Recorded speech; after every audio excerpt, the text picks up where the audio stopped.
Hey guys, it's Woody from Australian Overlander. I hope you're well. Welcome back to another unboxing video. I've got another special product from GME, and that is the Satellite Personal Locator Beacon.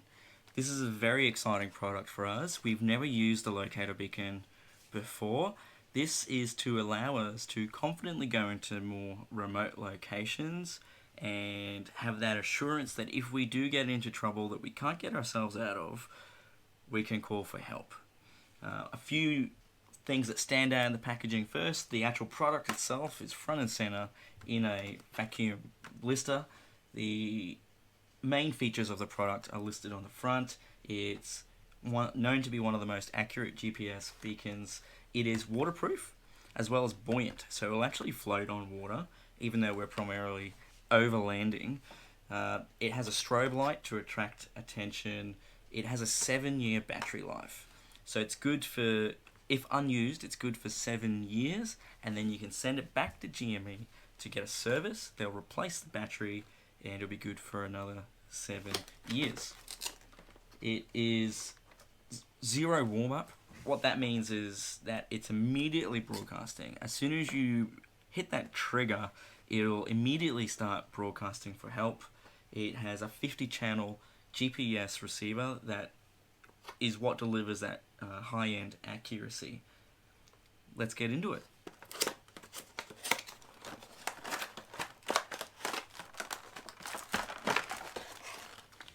Okay.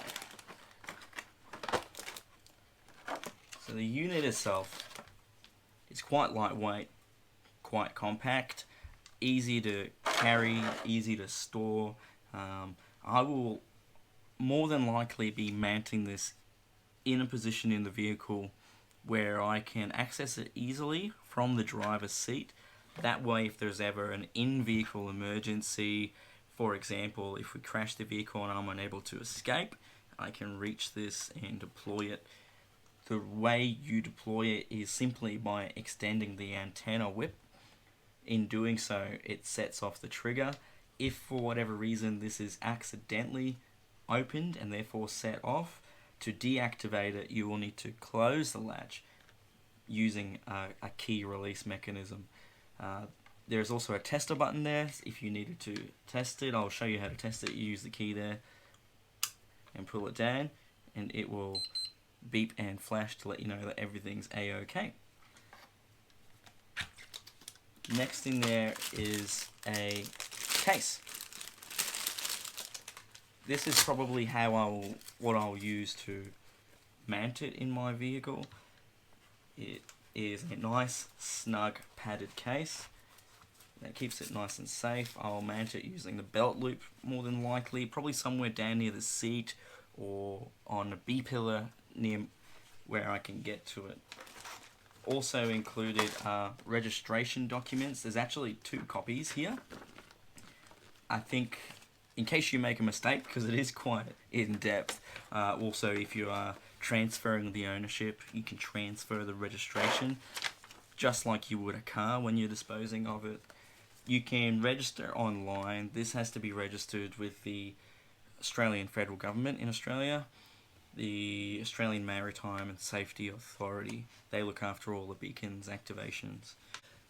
They'll ask you for, first of all, your details, your home address or your contact details so that they can verify an emergency activation.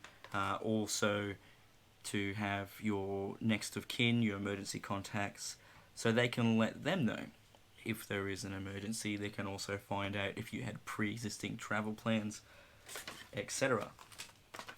Also in the box is some instructions. This is the guide on how to use it, how it actually operates. It makes for quite an interesting read. Some tips on preventing an accidental activation. The fines for misuse of this type of equipment are quite high. As you can imagine, the resources that will be activated to come to your rescue if your beacon is activated are quite immense and quite costly. So there are some pretty big consequences for negligence in this manner. And that's pretty much covers it. It's a really simple unit. There's not a lot to it. It's easy to activate. You can teach your kids to do that.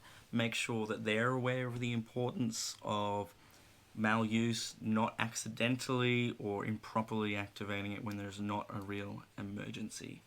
I'm really happy with this product. I feel a lot more confident going into remote situations.